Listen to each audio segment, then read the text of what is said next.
नमस्ते। आपका अरविंद गणेश दामले चैनल में स्वागत है। मैं अरविंद दामले आपके सामने प्रस्तुत कर रहा हूँ मेरी ही कुछ रचनाएं। ये है इन रचनाओं का 820वां भाग। कुछ रचनाएं मराठी में है और बाद में एक है हिंदी में।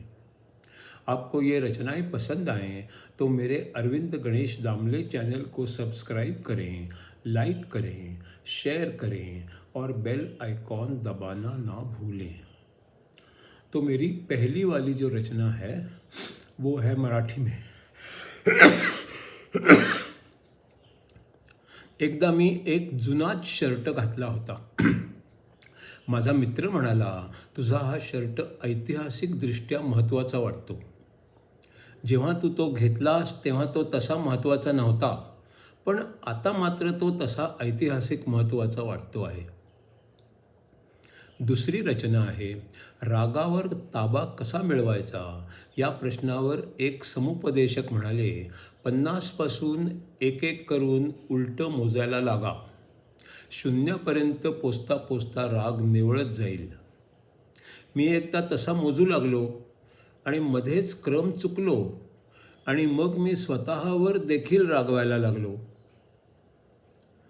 तीसरी जो रचना है वो है निसर्गदत्त महाराज के शिष्यों के साथ साथ संवाद का ये है पुढला 155वां सवाल। भगवान के नाम का जप करना भारत में आम बात है, उसका क्या फ़ायदा होता है? इसका जवाब है, जब आप किसी का नाम जानते हैं और उसको खोजना चाहते हैं तो उसका नाम लेकर पुकारने से आप उसे आसानी से बुला सकते हैं. बार बार बुलाने से वो आपके पास आ भी जाता है. इसके बाद का 156वां सवाल है, भगवान आपके पास किस रूप में आएगा? इसका उत्तर है, आपकी जो इच्छा हो और जो भी अपेक्षा हो उसके अनुसार ही भगवान प्रकट हो जाएंगे. कभी कभी ऐसा होता है कि आप दुखी होते हैं और कोई धर्मगुरु आपको जपने के लिए कोई नाम सुझाता है. वो करने से आपको अच्छा लगता है.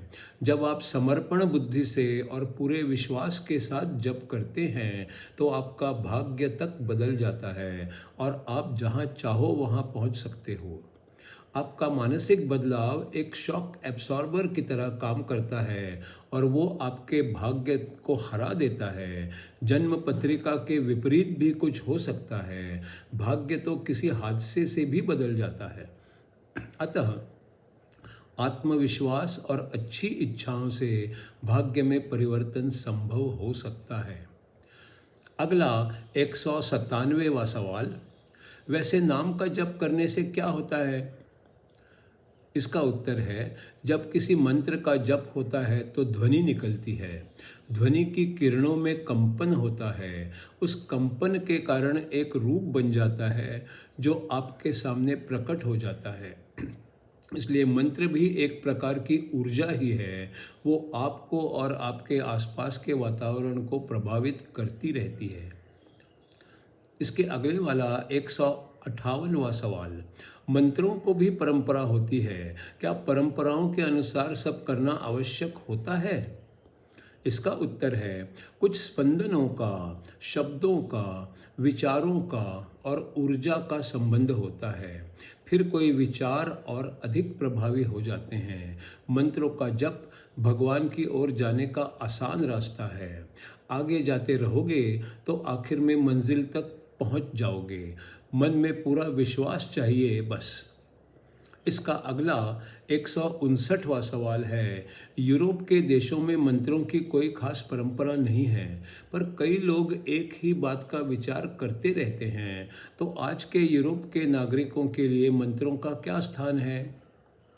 इसका उत्तर है, कोई भी नहीं है. कई लोग किसी एक बात का बार बार और बहुत विचार कर सकते हैं. ये बात वो आदमी किस वातावरण में बड़ा हुआ है इस पर निर्भर करता है. अपनी भावनाओं के साथ और उनके अनुसार जीना, ये उनके लिए सही मार्ग हो सकता है।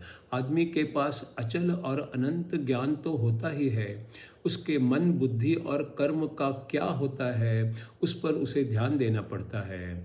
उसी के कारण उसे कोई अंदेशा हो सकता है और वो उसके भ्रमों के बंधनों से छुटकारा पा सकता है। फिर वो प्रेम, सत्य, प्रकाश और जीवन में डुबकी लगाता है। फिर उसे लगने लगता है कि वो सिर्फ एक देखने वाला है, घटनाओं में शामिल नहीं है।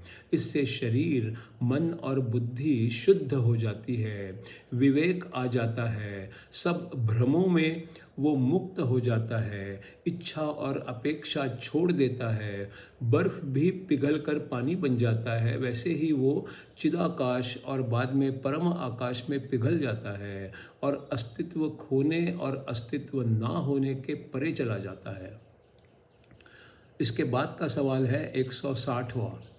जो ज्ञानी होता है वो भी तो खाता पीता और सोता है और जीवन हमेशा की तरह औरों की तरह व्यतीत करता है, ये कैसे संभव है? इसका उत्तर है वही ऊर्जा जो ब्रह्मांड को चलाती है, उसी से सब कुछ संभव होता है। 161वां सवाल, अगर वही ऊर्जा सबको चलाती है तो फिर ज्ञानी और अज्ञानी में फर्क ही क्या रह जाता है? इसका उत्तर है जो ज्ञानी होता है उसे पता होता है और वो अनुभव भी करता है। जो अज्ञानी होता है वो अपनी बुद्धि के स्तर पर सुनता है, जानता है, पर वो अनुभव नहीं करता। और व्यवहार में अज्ञानी की तरह भी ही होता है। ज्ञानी हमेशा सही कर्म ही करता रहता है। इसके अगले वाला जो सवाल है वो है 162 वाला सवाल। वैसे तो सभी कहते हैं कि मैं हूँ, ज्ञानी और अज्ञानी दोनों कहते हैं, फिर दोनों में फर्क क्या है? इसका उत्तर है दोनों के लिए इन्हीं शब्दों के अलग अलग अर्थ होते हैं। ज्ञानी को अनुभव होता है कि वो खुद ही ब्रह्मांड है, उसे इसके बारे में कोई संदेह नहीं होता।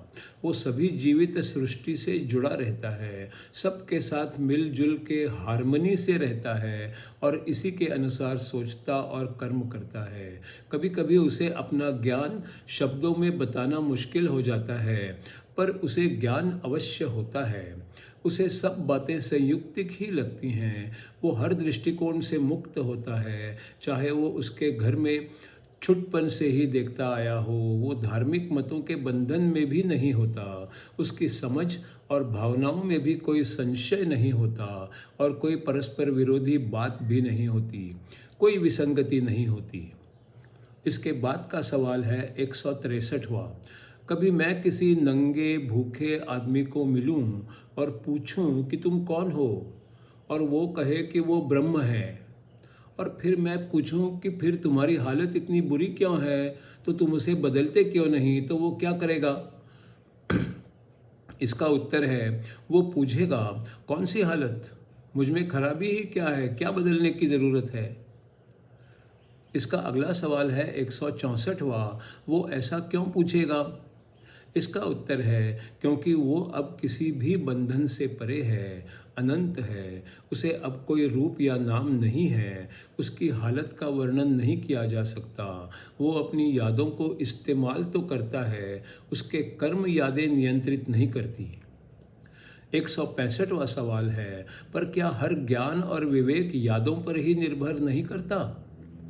इसका उत्तर है हमारा जो सच्चा स्वभाव है उस पर हमारा ज्ञान पूरा या अधूरा निर्भर करता है।